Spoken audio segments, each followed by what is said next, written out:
देसी दर्द हो खाता बेसी सैया मरल है पखा के घी देसी दर्द हो खाता बेसी होला जब गरमी चलावेला एसी होला जब गरमी चलावेला एसी सैया मरल है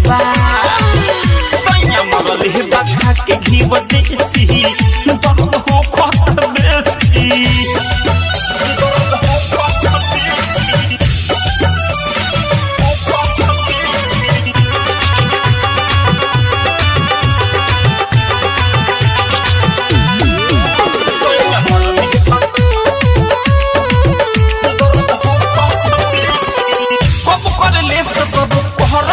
कहे मजा यहाँ पे नहीं देह परोटा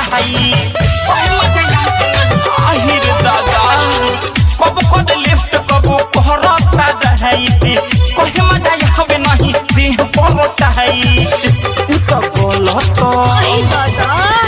गलत जगह देता पेशी दर्द हो खाता देसी सैया मरल है पखा के घी देसी दर्द हो खाता देसी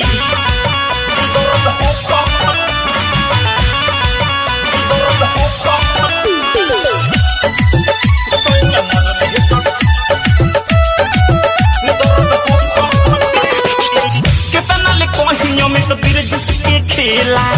हरदम मुँह गया समान में रहेला कितना ले कहियो में तो बीरज के खेला हरदम मुँह गया समान में रहेला जैसे कोड़ेला टिकटर महेशी दर्द हो खाता देसी सैया मरल है पखा के घी देसी दर्द हो खाता देसी सैया मरल है पखा के घी देसी